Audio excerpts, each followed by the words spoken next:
Não é exagero dizer que George S. Patton foi um dos poucos generais da Segunda Guerra Mundial cuja celebridade perdurou por mais de 70 anos. Ele foi provavelmente o general americano mais famoso da guerra, ou certamente um dos três mais, ao lado do general Dwight D. Eisenhower e do general Douglas MacArthur.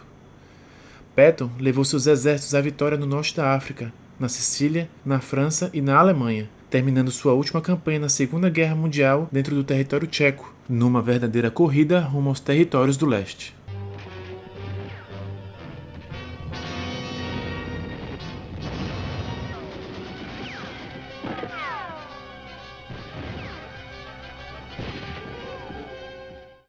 Honrado e celebrado por todas as nações aliadas, muitos não sabem que seus últimos meses de vida foram marcados pela depressão, raiva e controvérsia.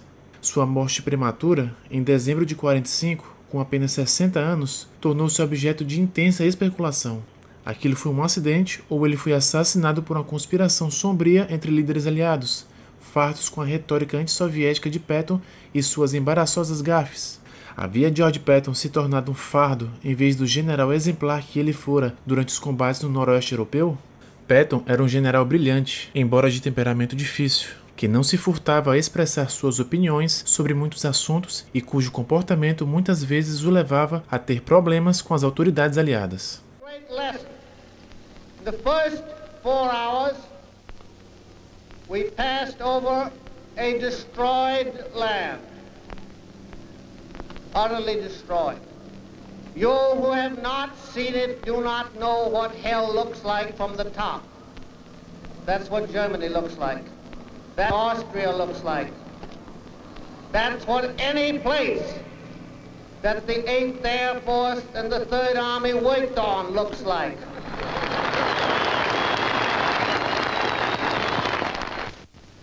You must remember this, that from Brest to various towns in southern Germany and Austria, whose names I can't pronounce, but whose places I have removed,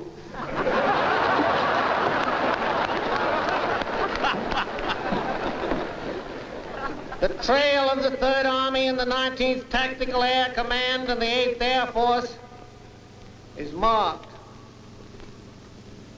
by more than 40,000 white crosses.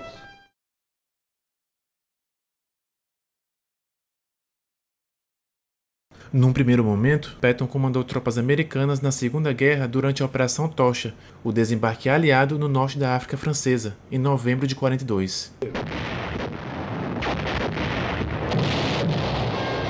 Depois, em julho de 1943, comandou tropas na invasão anglo-americana da Sicília, no âmbito da Operação Husky.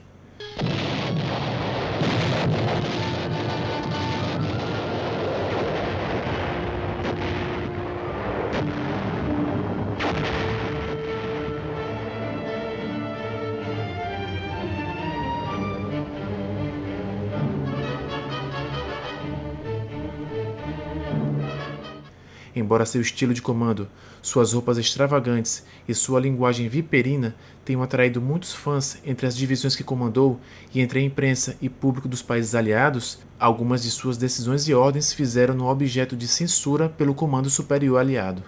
Um exemplo foi a ordem ilegal que deu para que seu exército não fizesse prisioneiros. Essa ordem foi transmitida em um discurso público no dia 10 de junho de 1943, um pouco antes da invasão da Sicília.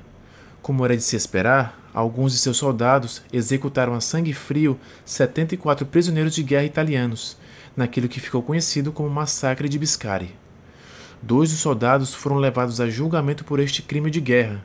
Entretanto, a ordem de Patton fez daquela uma situação extremamente desconfortável para os aliados, que ficaram ansiosos para varrer todo o caso para debaixo do tapete. Para evitar que a reputação de um dos generais mais famosos dos Estados Unidos fosse manchada, a investigação de Patton foi abandonada por ordem de seu superior, o general Omar Bradley. Por conta de seu comportamento, Patton andava frequentemente no fio da navalha. Apenas algumas semanas depois do massacre de Biscari, Patton literalmente sentou a mão no rosto de um soldado americano, dentro de um hospital de campanha. Este soldado sofria de fadiga de combate, algo que Patton não entendia e nem tolerava. O episódio ocorreu no dia 3 de agosto de 1943. Alguns dias depois, Patton explodiu novamente com um soldado sofrendo de fadiga de combate, dessa vez em outro hospital de evacuação que ele visitava. Quando o soldado disse ao general o motivo de sua presença, Patton perdeu a paciência e o chamou de covarde e uma desgraça. "Você deveria ser posto contra uma parede e fuzilado", gritou Patton.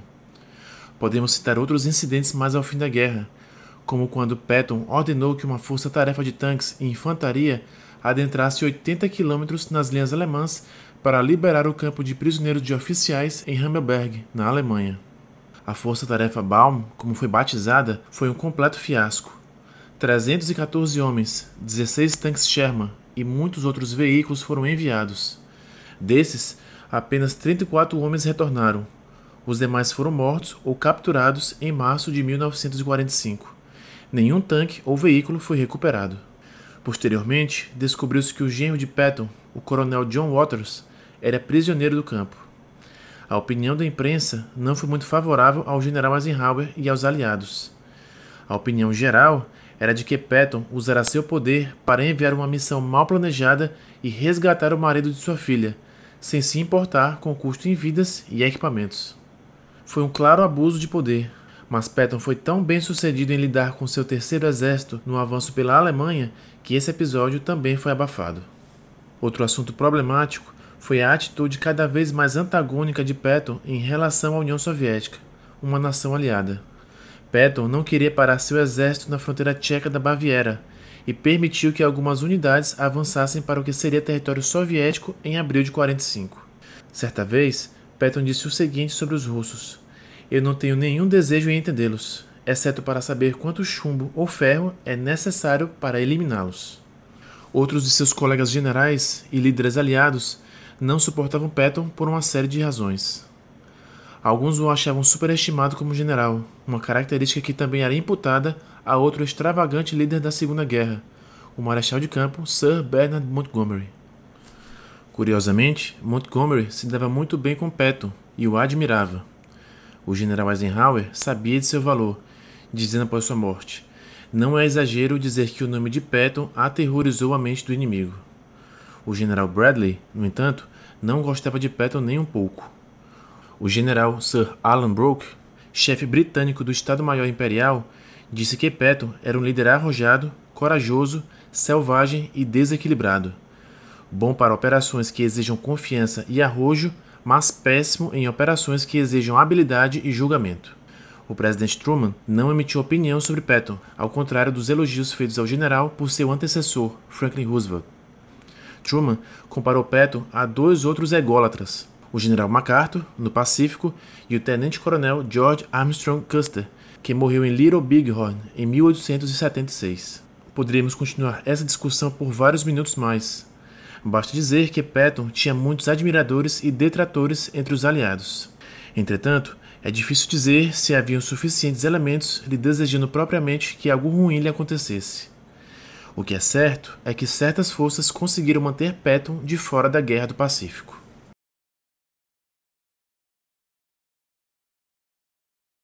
Assim que a Alemanha foi derrotada no início de maio, Patton solicitou sua transferência ao Pacífico e um exército para liderar.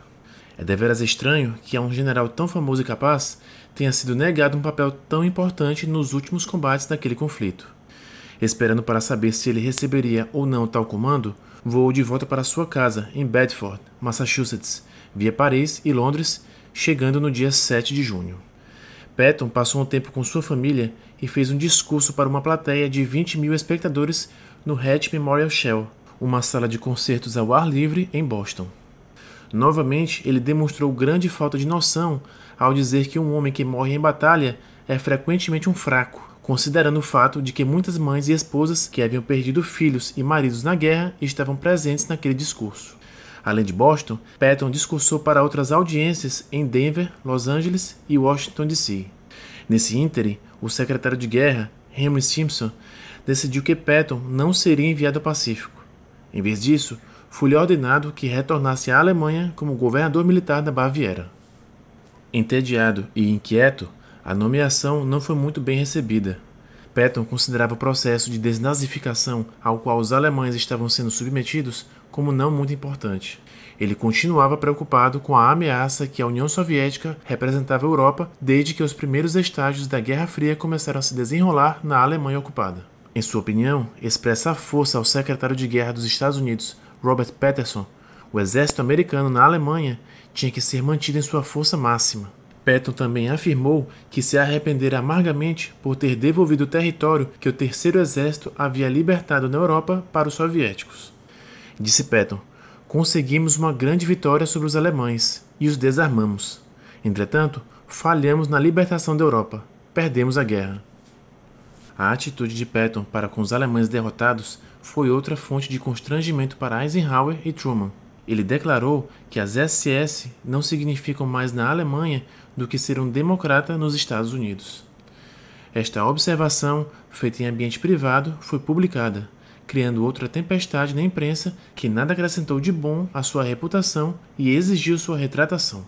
Patton também foi muito forte em sua resistência ao plano do secretário do Tesouro dos Estados Unidos, Henry Morgenthau Jr., para a Alemanha do pós-guerra, acreditando que os americanos pareceriam muito severos caso esse plano fosse posto inteiramente em prática.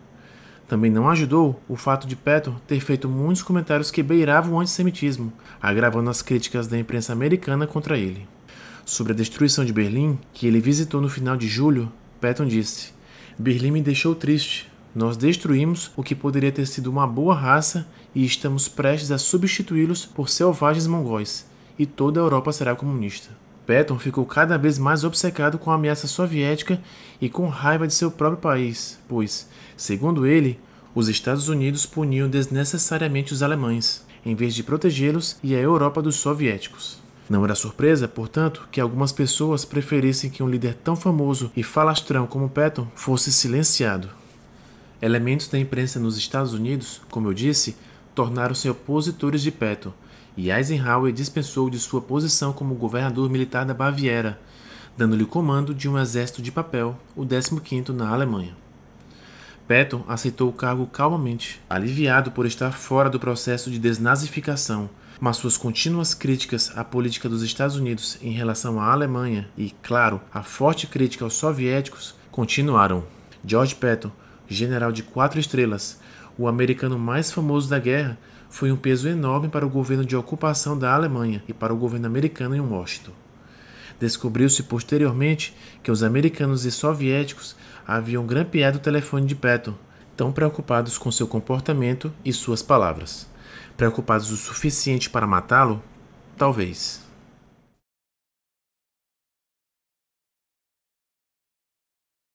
No dia 9 de dezembro, Patton foi convidado por seu chefe de gabinete, o major-general Robert Gay, para que fosse com ele numa viagem de caça-fazões, perto da cidade alemã de Mannheim. A comitiva consistia em 2 veículos, o Cadillac 1938 de Patton, dirigido pelo soldado de primeira classe Horace Woodring, um veterano da guerra de 19 anos. Com Patton, viajava o general Gay e à frente do Cadillac havia um Jeep, dirigido pelo sargento Joseph Screws, levando as armas para a caça, além de um cachorro. No caminho, Patton ordenou uma parada nas ruínas da antiga cidade romana de Salzburgo, retomando a viagem sentado no banco do carona para aquecer os pés no aquecedor, dado que estava frio e nevando do lado de fora. Em um posto de controle da polícia do exército, o Cadillac parou para que o cachorro que era levado fosse colocado no carro de Patton, com esse general retornando para o banco traseiro direito, como era de costume, com Gay à sua esquerda. Com o Jeep à frente, o Cadillac seguiu pela estrada N38, rumo à periferia norte de Mannheim. Em determinada passagem de nível, o Jeep que ia à frente conseguiu passar, mas o Cadillac de Patton fora bloqueado por um trem que passava. Depois que o trem passou, Woodring se afastou, notando 2 caminhões do exército americano parados à beira da estrada, a aproximadamente 800 metros mais à frente. Um dos caminhões começou a se mover em direção ao Cadillac. Era um GMC 6x6 e pesava 2,5 toneladas. Quando estava prestes a ultrapassar o Cadillac, de repente desviou em direção à esquerda, diretamente no caminho do carro onde Patton estava. O soldado Woodring, não tendo tempo de desviar, colidiu diretamente com o caminhão a aproximadamente 40 km por hora. Patton foi jogado à frente, em direção a uma grade atrás do banco do motorista, ferindo a cabeça e o pescoço. Sangrando profusamente por conta de uma laceração que se estendia da ponta do nariz até o topo do couro cabeludo, Patton desabou no colo de Gay, incapaz de se mover. Woodring sinalizou para o primeiro veículo que viu, que acabou por ser uma ambulância do exército. O médico, o sargento médico Leroy Ogden, conseguiu estancar o sangramento e então Patton foi conduzido ao hospital da 130ª estação em Heidelberg, onde chegou 1 hora após o acidente. Quando a polícia do exército chegou ao local para investigar o acidente, o motorista do caminhão, o sargento de 5ª classe Robert Thompson, agia de forma bastante esquisita. Ele parecia despreocupado com o acidente, sorrindo constantemente. Woodring sentiu que Thompson e outros 2 companheiros não identificados estavam sob a influência de álcool. Era certo que Thompson estava a 80 km de onde deveria estar, provavelmente fazendo algum tipo de passeio não autorizado no momento do acidente.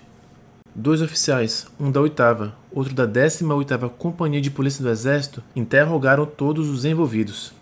Nenhuma acusação foi feita contra algum deles. A investigação considerou que o acidente fora provocado por uma dobra no paralamas do caminhão. No hospital, Patton estava paralisado do pescoço para baixo.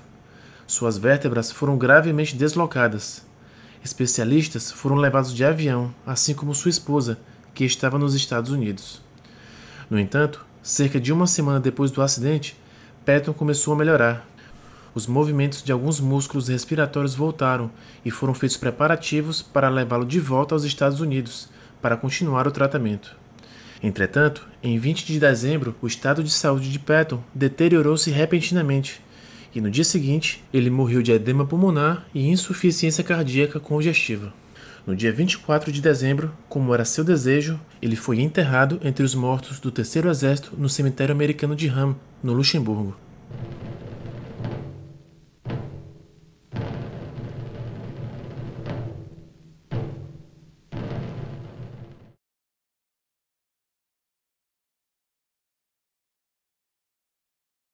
E quanto à conspiração para matar Patton? De fato, nada foi dito acerca de uma possível conspiração durante 30 anos após a morte de Patton. Essa possibilidade só veio à tona em 1974, com a publicação de um romance do escritor britânico Frederick Nolan.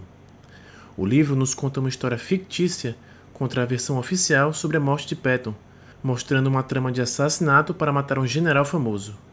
Esse livro acabou se tornando um filme chamado Brass Target, de 1978, Alvo de Bronze em português. A partir dessas 2 obras de ficção, nasceu a teoria sobre uma conspiração para assassinar Patton. Em 1979, um ex-agente da OSS que atuou na Segunda Guerra Mundial chamado Douglas Bazata saiu das sombras com uma história inventada, a de que muitos acreditam que ele fora convidado pelo diretor da OSS, o Major-General William Donovan, para eliminar Patton em dezembro, por este general ter se convertido no embaraço para as autoridades americanas. Analisando rapidamente o relato de Bazata, que havia ganhado várias condecorações por seu ousado trabalho na Segunda Guerra Mundial, vemos que ele parecia impressionante. Entretanto, ao fazermos uma comparação superficial dos eventos do dia do acidente conforme registrado por Woodring, motorista dos generais Gay e Patton, e por outras testemunhas, notamos que a versão de Bazata é bem ridícula.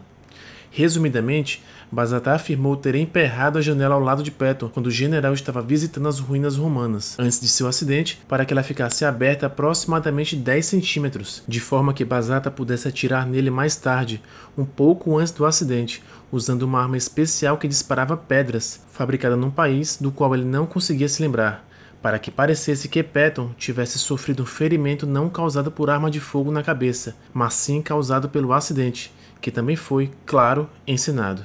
Por conta de Patton ter sobrevivido tanto ao tiro quanto ao acidente, decidiu-se matá-la no hospital com um veneno que simulava a morte natural.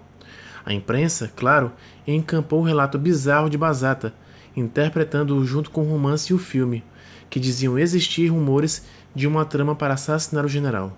O que também alimentou o mistério foi o fato de que nenhuma autópsia foi realizada em Patton. Assim, nenhum veneno seria descoberto, corroborando o fato de aquele ter sido um acidente de rotina e não um homicídio.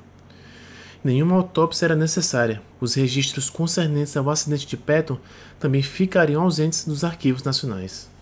Esses pontos foram encontrados no livro que o biógrafo de Patton, Ladislas Ferrago, escreveu em 1981, Os Últimos Dias de Patton. Desde então, mais 3 livros foram publicados tratando da suposta conspiração para matar Patton, bem como introduzindo a nova teoria de que ele fora assassinado pela agência soviética NKVD, precursora da KGB. No entanto, nenhuma evidência concreta destoando das declarações originais das testemunhas foi produzida, mas a noção de que Patton foi assassinado entrou na consciência nacional americana, alimentada, é claro, por conspiradores contumazes na internet. Em última análise, parece provável que George S. Patton tenha morrido por causa de uma cadeia de circunstâncias infelizes, em vez de uma complexa conspiração. Foi apenas azar. Quando grandes personalidades morrem de maneiras incomuns, algumas pessoas tentam encontrar no mundo das fantasias algo que não podem ou não conseguem aceitar no mundo dos fatos. A Conspiração para Matar Patton é apenas um livro de ficção e um enredo de um filme que ganhou vida própria. Até que alguma evidência real de que ocorreu alguma conspiração seja apresentada, a morte de Patton deve permanecer aquilo que sempre foi, um fatídico acidente. Obrigado por assistir, não se esqueça de se inscrever no canal e compartilhar. Esse é o Mini Docs na Segunda Guerra, até o próximo vídeo.